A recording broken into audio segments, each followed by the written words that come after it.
Welcome to Education Perspectives. I am your host, Liza Holland.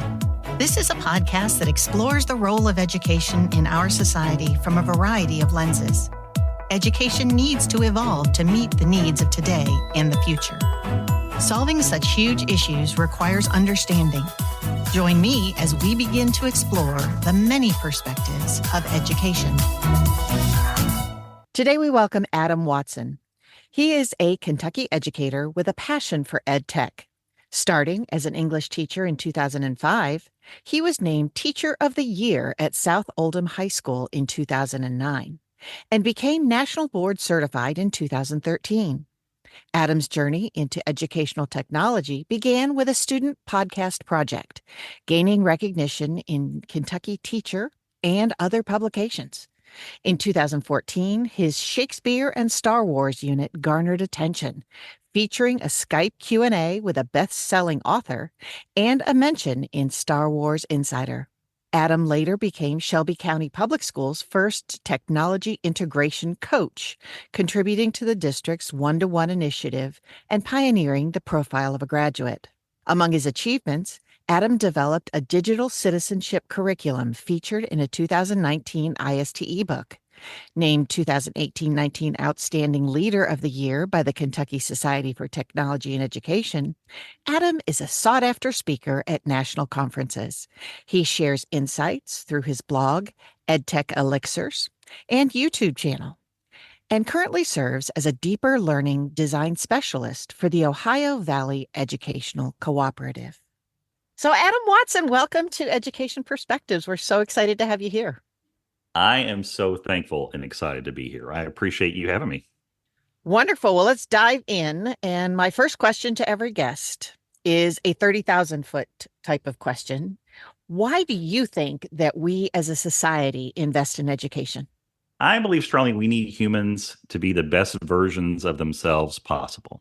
And there is a personal benefit. It's certainly for them to get their personal fulfillment, to recognize who am I and what feeds my soul.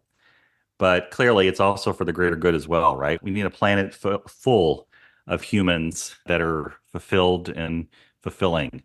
So education, clearly and obviously, is the place and vehicle where that can happen.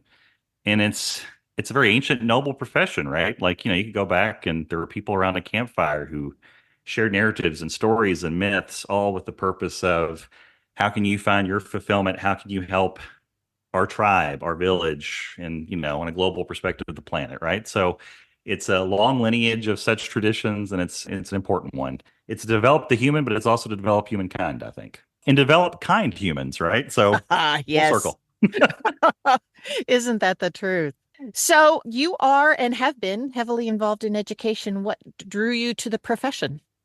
The opportunity to help, and that four-word sentence of simplicity, which I know is probably fairly common and to the point of almost a stereotype, but that was really true from my perspective. I was a child that moved around a lot when I was younger.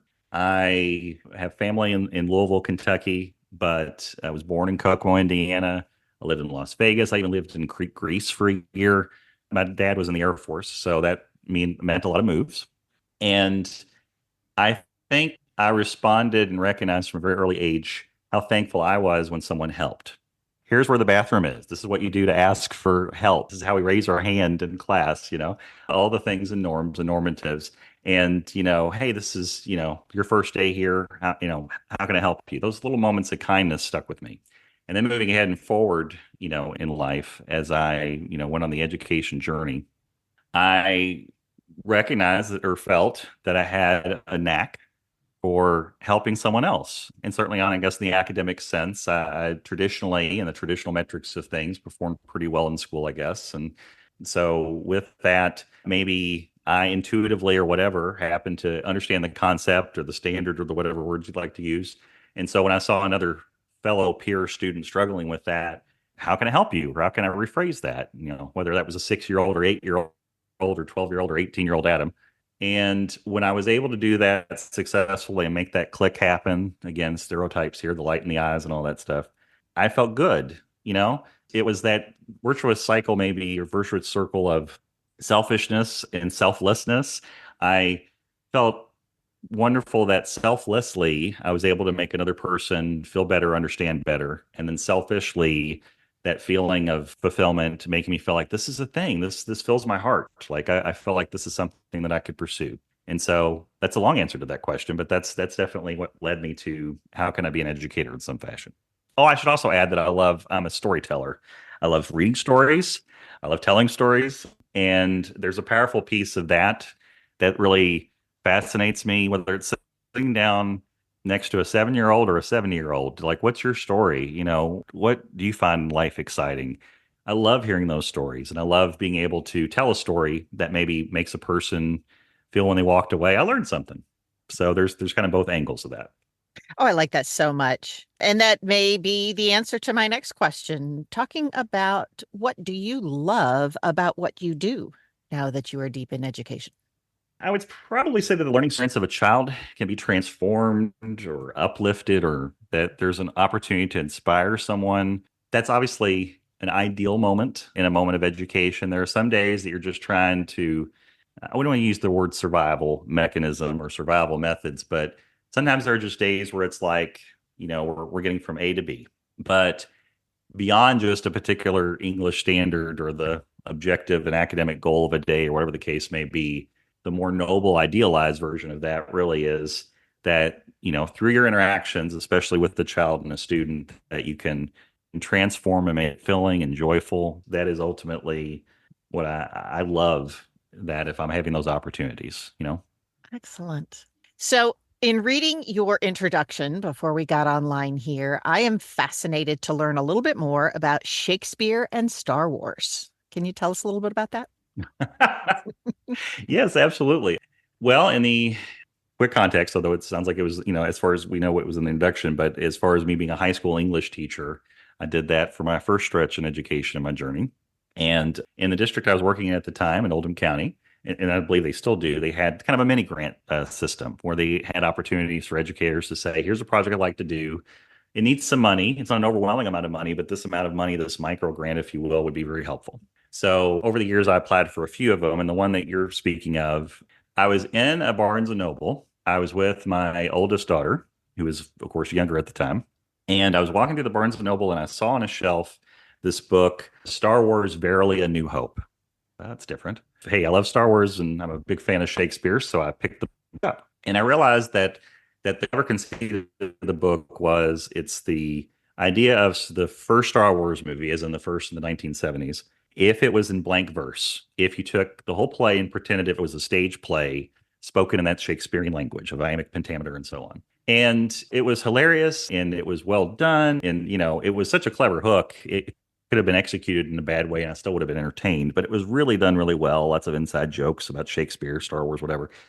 So I thought, here's an in, because I taught Shakespeare for years as a high school English teacher. And I say that, give me grace. When people say, what do? You're not teaching content. You're not teaching a book or teaching Shakespeare. You're teaching English skills and all that. But anyway, I knew that Shakespeare was certainly a book that we used a lot in our class. And so I had some freshmen. We were going to do Romeo and Juliet as one of our anchor texts.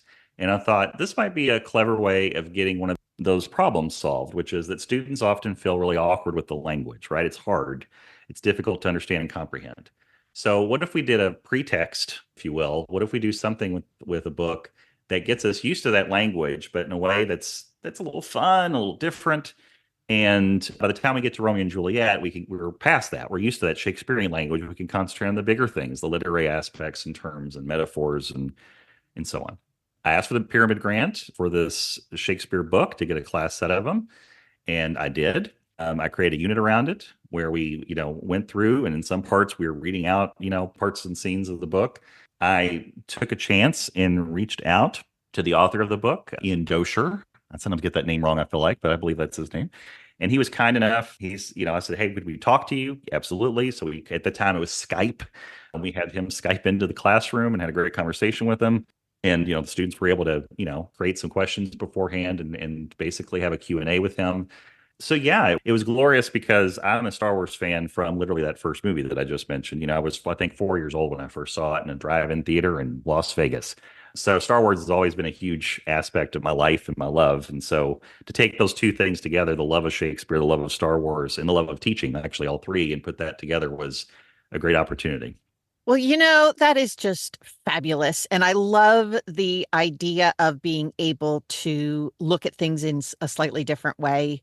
Shakespeare has been a part of high school English for forever and a day. And to be able to find a way that creates a little more context for your students, to me, that sounds like a great deeper learning experience where they're taking something that is relevant today and making it more accessible to be able to have a richer experience with that storytelling than, a lot of us who are rolling our eyes at Romeo and Juliet when we were kind of in that sit and get sort of a stage. So, and I love the fact that you reached out to the author. That makes it even more real as well. I realize this is probably a while ago, but do you have any remembrances of how your students responded to that unit? That's a good question. I want to go back a second, though, to the author thing as far as reaching out to him. If there are people who are listening, especially if you happen to be a newer educator, one of the things I learned from that experience is honestly, it doesn't hurt to ask. Sometimes just try and you never know. There was a part of me, probably if it had been on my own behalf, certainly I would have never thought of asking who. I think he ended up becoming a New York Times bestselling author off of the series of books. He adapted, I should add for the friends listening, he adapted all the movies eventually. Each of them got a book. But anyway, to think I had the fortitude to ask this gentleman, would you please talk to me? Certainly, probably wouldn't have on my behalf ever thought about that. But, for the kids, the point of the story is that you just, there are people out there. That's the thing I love about education. There's so many wonderful people out there, CEOs of companies, authors of books. They believe so powerfully in the importance of students and learning that they're often eager. They want to help. They just don't know how. And by asking even this lowly little teacher over here who reached out and asked, the worst thing is he wouldn't read my email or not or say no. So anyway, I just want to put that in there. As far as the student experience, they reacted well. They enjoyed it. It was different. I'm going to give you the most critical answer because there was a few students that said, honestly, Mr. Watson, this wasn't, I didn't enjoy every second of this. What I really loved and fell into was I know how much you love Star Wars and you shared that passion in the classroom. And there's kind of like that passion was infectious. Maybe Star Wars isn't even my thing, but I really appreciated how you brought in something you loved and your love of this was clear and evident. I'm obviously articulating a little bit better than maybe the 14-year-old would have, but that was the sentiment of even a few of them. They're like, how a high school kid can be, right? Like almost like a rolling eyes of, what, this was okay. Now there was some, of course, that it was like, this was glorious, right? Like they love Star Wars and the thought of like bringing that into a classroom. But even the ones that were a little reluctant were like, you know what? At the end of the day, this was different. And I appreciated that. And I appreciate your enthusiasm. So that's excellent. I think that a lot of it is that we as teachers and adults, the more we can share our love of learning, the more we're going to be able to plant the seeds of lifelong learners. And I just think that's a magical example. So thanks so much for sharing it. No problem. So you have gotten a little bit into game-based learning. Can you tell us a little bit about kind of your journey with that and what you think we ought to know? Well, I'm going to share a quick story. I'll give you an example from my teaching that showed to me the power of something. Before I became a teacher, when I was just Adam Watson, the child, and it was the 1980s, I got introduced to tabletop role-playing games. And tabletop role-playing games, the most famous one is definitely like Dungeons and Dragons. It certainly had a renaissance and a resurgence in the last few years. I played a lot of those games, really loved the idea of it, the idea of play, of you're in character, pretending to do something and rolling the dice and seeing what happens sometimes. And the whole aspect of that was really engaging. Cut 2 years later, I'm an educator, and there was a piece of me that even though a lot of those things at the time I've been a box and a bin over here, the idea of what that could do and the excitement it could bring kind of, there's like always sitting there speaking or whispering in my ear, like maybe there's something there. So as an example of that, there was another book, another anchor text, right? That's a one that's used a lot is Lord of the Flies. Lord of the Flies, I think, is a really powerful theme metaphor for things. There's a lot there still to this day. Can be sometimes a difficult book, can be a little bit of a controversial book. But I knew that I wanted to, at the time, it's like, how can I, again, it's kind of go back to the Shakespeare and Star Wars thing. How can I introduce this in a way that's a little different, that seems more relevant and authentic? And so there was a a packet that I'd probably found online at the time that had a kernel of an idea or a good, kind of a lesson about, students thinking about what it would be like to crash land on an island. I like that. So that was a starting point. But I thought, well, what can I do extra? So this is what I did. I'll tell you it as it happened, but obviously this involves some prep time beforehand. So one particular day, I'd gotten some audio of like the ambiance of an airport. So you're hearing the little things, the flights, the clickety clacks of people, the rolling of suitcases. That's playing in the speakers inside my classroom. As students come into the classroom, I hand them an airplane ticket, a plane ticket. What's this? Well, we're going on a flight today. Okay. And it told them I'd arranged the seats a little bit differently. And there was a little map that was on a PowerPoint or a slide of where to sit. A3 means sit here kind of thing. So students are coming in. They're already like, this is different. All right. All the students are in. I close the door, the cockpit. I walk up to the front of the room. I put on a little jaunty hat. And now I'm playing the flight attendant. And I hit play in my pre-recorded voice as the pilot starts, thank you for flying or airline or Golding Airlines, I think I called it. And there's a little cockpit picture of looking out the window. And I'm, doing the whole narration with the, fingers in the air to the emergency exits and all those things. And then suddenly there's a big loud alarm sound and there's kind of an explosion sound and Mayday, Mayday. And I turn the lights out for a second. Then I bring the lights back up. And it's like, okay, you're very lucky because you all have just crashed, right? So let's go outside. I got you already, if you look on your ticket, there's already kind of a group A, B, C, D thing sorted out and organized. So group A, group B, group C. Let's go outside, and you have this packet of you have what's in your pocket, right? Like whatever's in your pocket as we walk outside. How can we utilize these things in a survival method, surviving the elements and the things? So that was a way of setting and launching this unit that Lord of the Flies was the anchor text. And that series of play and that idea of play was something that I really loved then. And I was like, what can I do to have more opportunities for that? Tried a few things. But that stayed with me post-teaching and all the way to the recent times as far as thinking deeply about the idea of play. And of course, really, games are just structured play, and tabletop role-playing games are just another subsection of that. So that's kind of the thorough line of that. And I can talk some examples about play if you like, but we can, as far as some examples of what that can do and how powerful that can be. Yeah, tell me more. Tell me about what that looks like. Okay. Well, one of the things, there's a book by Dr. Stuart Brown that I read recently, and it's Play, How It Shapes the Brain, Opens the Imagination, and Invigorates the Soul, which came out several years ago. But that's a pretty good title.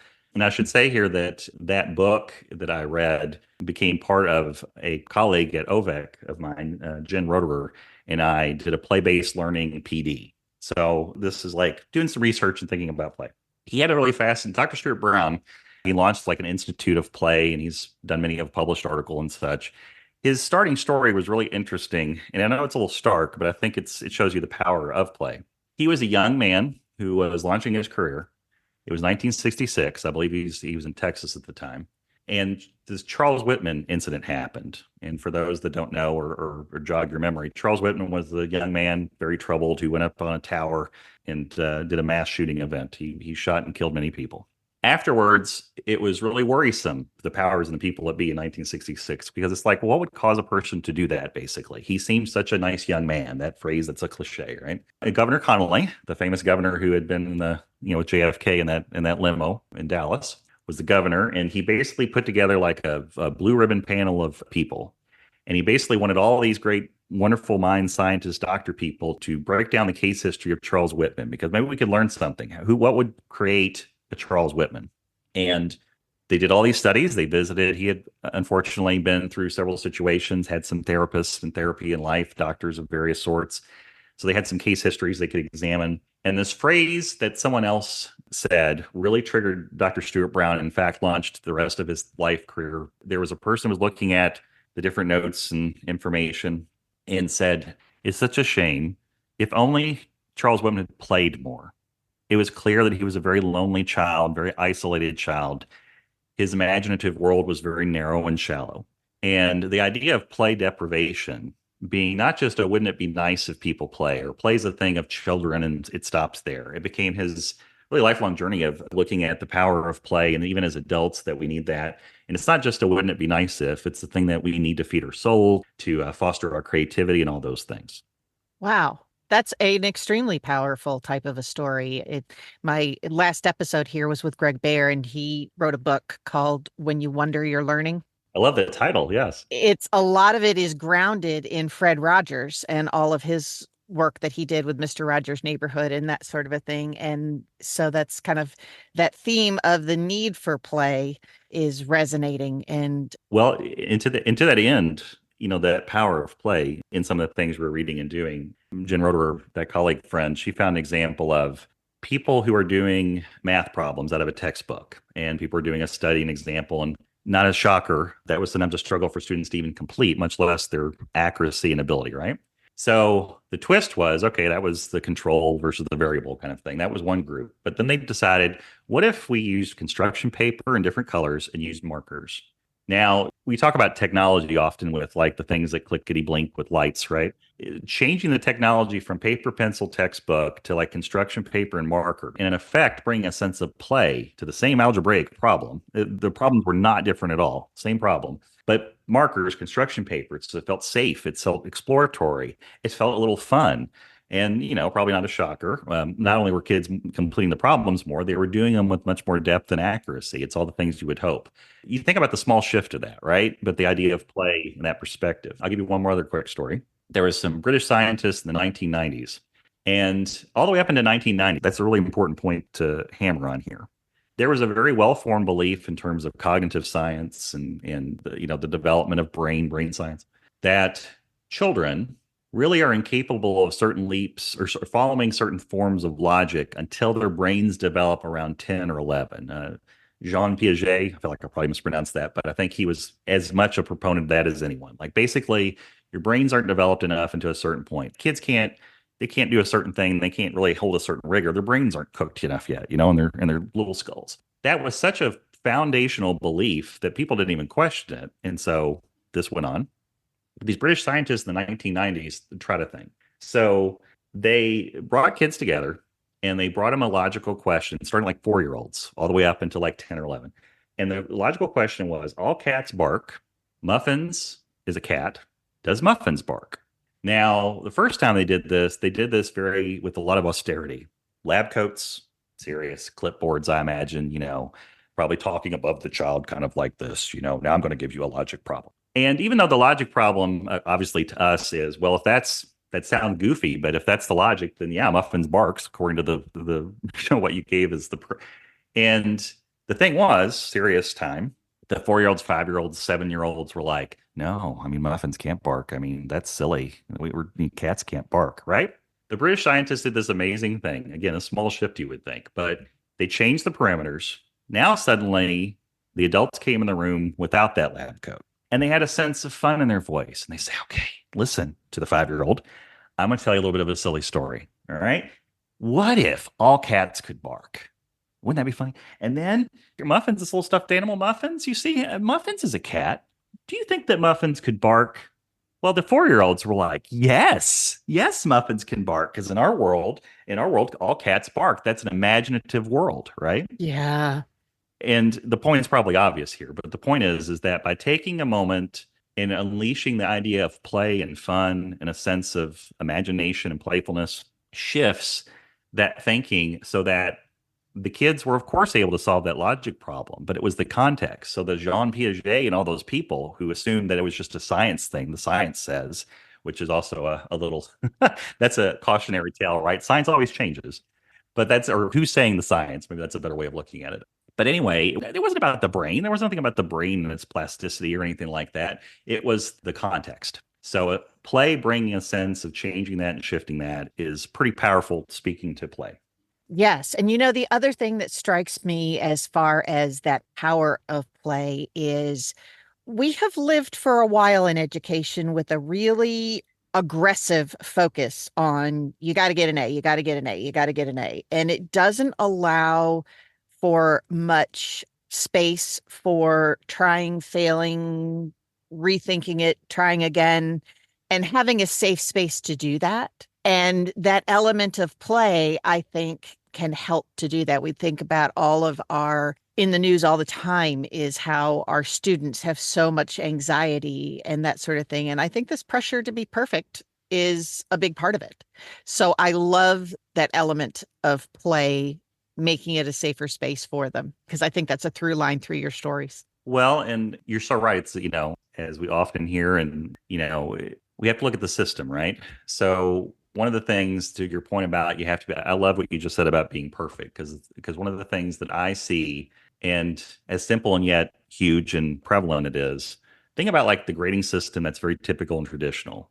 You have a system of grading, if it's points and percentages, then whether I get 20 points on the first big test of the unit or whatever, and get 100 points at the end, is in that system as statistically equal to me getting 100 points at the beginning and 20 points at the end. The law of averages, because I did that one time, I did a 20-point test, I will be in a statistical hole that I can never crawl out of, right? It doesn't matter the order that I got better as I went along. Averages are averages. So sorry, kid. That system creates a really high level. I have to, in order to get an A, I have to always be A, right? Every single time, because the points are the points are the points. And if I don't get that average, and that's where, because that's almost impossible, that's not even the way humans learn. I start fumbling, stumbling, taking some risk. That didn't work out. And then as I get along, I get a little stronger. And of course, at the end, we hope you reach mastery. Well, on a system that just adds up the points and averages it, that typical human progress doesn't matter. And you'll probably be a C student, because you start at the beginning, your F's, that become C's, that become A's, but it averages out to be a C. So congratulations. That goes back to the idea of play. I think you're absolutely right. I think where you have a system where you feel like you can risk and in a safe space, that is what play really can do good things with. Absolutely. So I know you've talked a little tabletop gaming. Yes. But I just recently had this really interesting experience with working with the Office of Innovation at Fayette County Public Schools. And they have connected with a group called KC7, and it's all involved in cybersecurity. And they have created a game to learn how to be able to be a cybersecurity person. Love it. And I loved that whole concept, because there's this huge growing demand for a topic area that nobody knows about. And the current learning tends to be very kind of pedantic and very technical and all that kind of stuff. And they're like, okay, well, even people graduating with degrees are not able to do the job that we want them to do. And I thought it was a little magical to try to get it out there to where people could play with the idea and see if they might like to do that. And so tell me a little bit about your thoughts on the electronic type of gaming and how that might help education. That's a great question. I would first say that one of the things that I know that I discuss and talk about, read a lot about, see a lot about, it's sometimes important to discern the difference between gamification and game-based learning. So briefly, gamification is where you have aspects, elements of a game that are used, obviously and hopefully, for a positive purpose if it's a gamified learning experience. An example of that might be that kids in a PBIS system accumulate points for the good things that they do. And those points are cashed in for a currency of, the popcorn at the pep rally kind of thing, right? That idea of points, currency, from games, right? Going back to tabletop role-playing games have experience points or XP. So it's kind of that idea. That's gamification. But a game-based learning approach is that you actually learn by playing a game or the games, which is a different experience, right? That is kind of the analogy I often talk about too, is like PBL. Like there's projects at the end of units, and then there's project-based learning. And that's the difference. Projects are the extra add upon, as opposed to PBL being, we learn through the project. The project is the thorough line that goes from day 1 to day, 15 or whatever. So to answer your question directly about video games, I think that is a great opportunity to be immersive, to the best of them having an opportunity where I play a role, right? I am getting back to that Dungeons and Dragons piece. That's so foundational to that experience for me. I was a player when I was young, and to me, I'm in communications now predominantly for my role. And that was such a great grounding in building a story and building a character and thinking about the setting and the place and all those types of things. Yeah, no, I'm a huge fan. Well, obviously I am as well. I so love to hear that you played D&D. That does my heart. My heart's singing right now. Yeah, just to finish that thought. So the idea is that they're role playing in that, and obviously the best of tabletop role playing games that can get very sophisticated. But we'll start with the idea of I play this role in this context, right? So I'm this hacker in this multinational corporation, right, or whatever. The point of it is that another thing that's powerful about those games is that it becomes a co-created story that could be narrow or big. In a typical tabletop role-playing game, Dungeons and Dragons experience, it could be really huge. Like if I tell our group of players with our characters, say, we're going to go over here to the left into the woods. Well, then by goodness, the person who's leading that, the facilitator, called the dungeon master in D&D, they have to run with that, right? Like, all right, I wasn't planning for you to go to the woods, but let's go. In a game, a video game, there's obviously programming. So there's a certain level where there's only so many branches on that tree in the branching narrative. But still, how powerful is it that I at least have choices A, B, C, and D to go on, and then the consequences fall from that, which leads us, at least in the best of times, to that choose your own adventure, branching narrative, variant endings.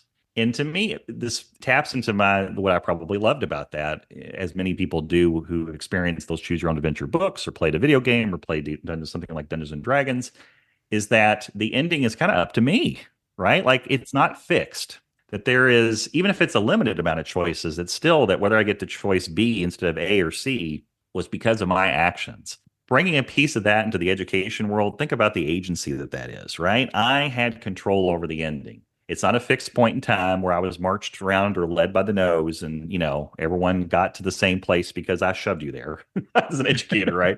Like, there's a little built-in variance of, the choices I had along the way, the choices of how I approached it. Again, getting meta here for a second, in Dungeons and Dragons, you could be a cleric, you could be a ranger, you could be a barbarian, you could be a thief. The point is that I come to it with a sense of choices and strengths. My narrative is co-created and the ending isn't fixed in time. I mean, I have a control over my destiny. If any pieces of that can be brought and incorporated into a classroom or educational experience, that's really powerful. Yes and yes. Boy, I could talk about this all day with you, but I'm being mindful of time here a little bit, and I'm going to tweak my next question just a little bit based upon our conversation.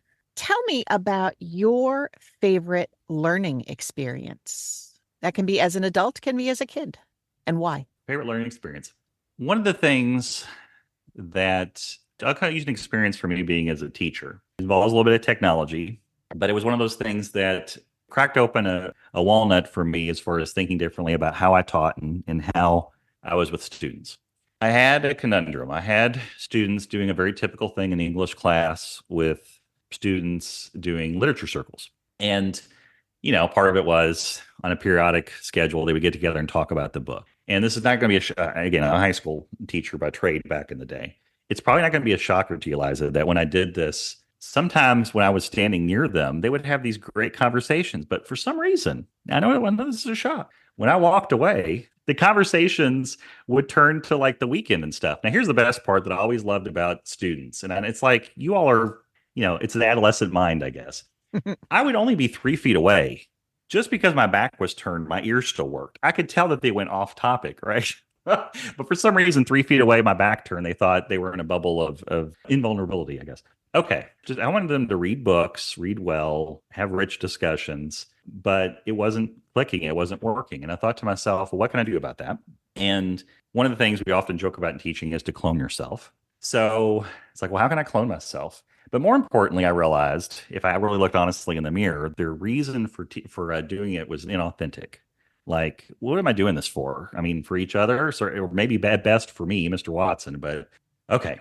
So I took a step back and I thought to myself, what if they did podcasts? Now, you have to understand, this is a while back and the internet was launched, but young, but still, I knew that we had laptops and we had some microphones, and actually through a podcast grant that was got some of that technology helped out. And I thought, well, what if they recorded their book conversations, right? Aha. Yeah. Now, if I did that, that solved 2 problems. First off, the mic's on. So in theory, they had to kind of be on topic.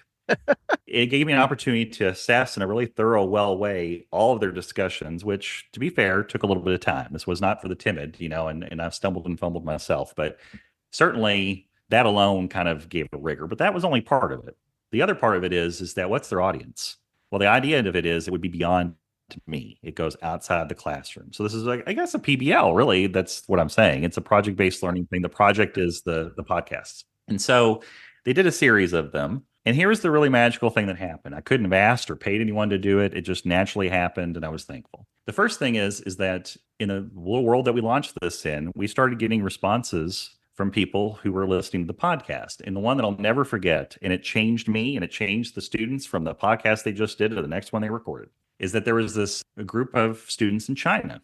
And they were like, "Dear Mr. Watson, we heard about your podcast. And we just want to let you know that we listen to these podcasts. We read the same books here. And we listen to your podcast, your students' podcast episodes. And then we discuss what we heard in the podcast for our own discussions.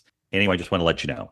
I was floored. And when I shared that with students, there was a palpable sense of, we hope the principal listened and maybe their parents, but to think that someone in China, wow.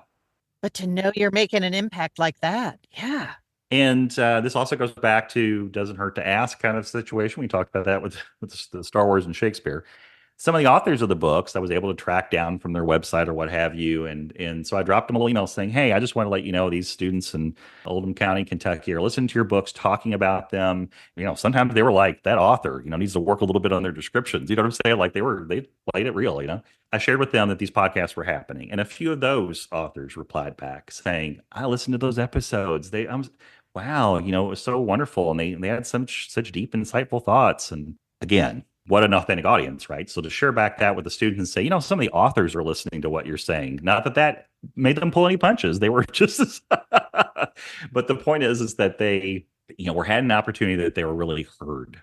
And you know what? They had their personalities, which I loved, little inside jokes, laughing as they were doing the podcast, finding all that joy and stuff. It was wonderful to listen to, wonderful to hear, wonderful to have them have those authentic, deep, memorable learning experiences. And that was something that, you can't do that every day. That was a lot of work, a lot of time. PBL, and I don't have to tell anyone listening and tell you, it's hard, right? But it is. I knew that the bar had been raised. The bar had been raised. And if I can't do this every single minute of every single day, but I got to make sure they have enough experiences or more experiences like this because it's what they need.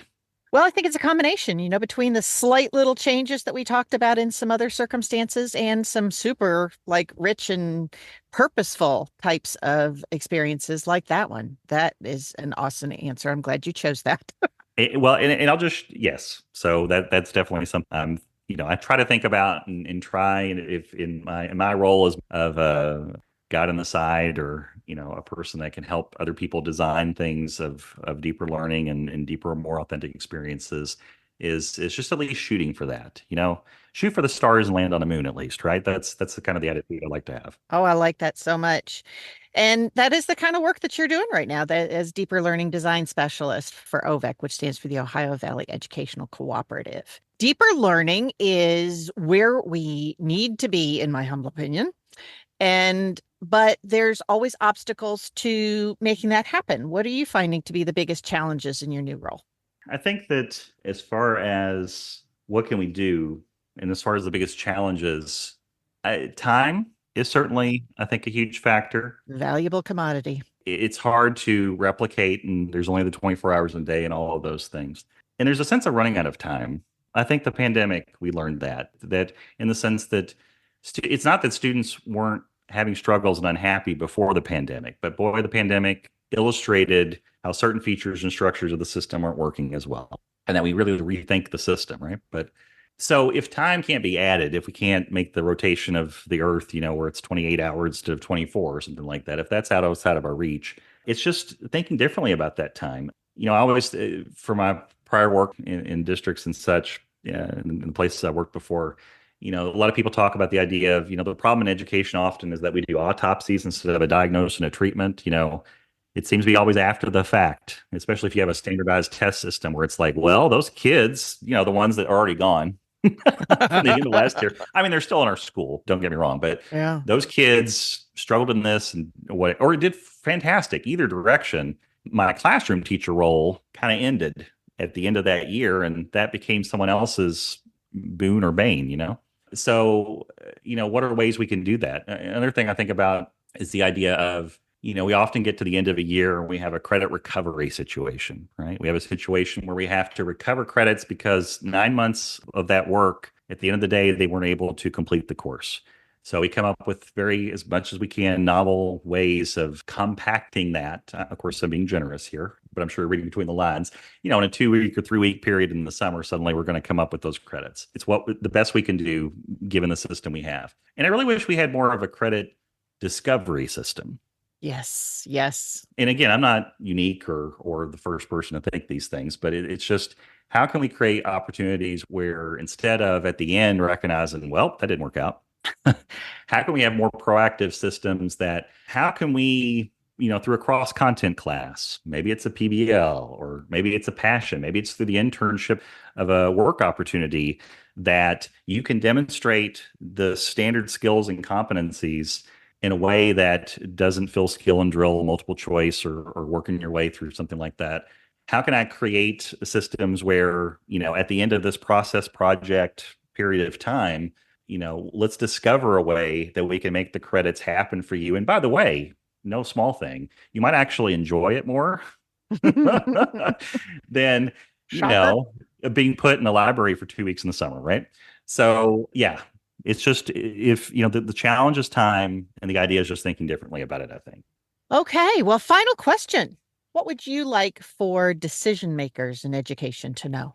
The biggest learning lesson, not the biggest, but certainly a big one, came to me, and it's not the only educator in life that's ever done this, but there's been a series of educators that have basically said, as the principal or the leader in the building, for example, how can I remove an obstacle for you? That phrase and that idea, that mentality is kept with me, because I recognize that's really what's powerful is, when a principal, for instance, comes to you as a teacher and says, what's your struggle? What physically can I do to make that different or happen? I think that's a wonderful, beautiful thing. And so for people, legislators and things like that, that's the challenge, right? I feel like sometimes when a law passes, another thing has to be met, often the unfunded mandate, as they say. Great. Well, that's another obstacle in my path, that I have to figure and challenge and struggle through. Leaders that say, what's something I can take off your plate, or change the plate itself entirely, frankly. That to me is something that wish there was more of. And if there's, in small ways, if there's ways that I can do that for others, great. Fantastic call to action. I hope so. And I know there are great people in the world that are doing and trying those very things. So I'm very appreciative of the obstacle removal people. Well, the more of us rowing that boat in the same direction, the better off we're going to be. Well, Adam, thank you so much for this incredibly rich conversation. I really appreciate your time today. I appreciate you, Liza. Thank you so much for having me. Thank you so much for listening to this episode of Education Perspectives. Feel free to share your thoughts on our Facebook page. Let us know which education perspectives you would like to hear or share. Please subscribe and share with your friends.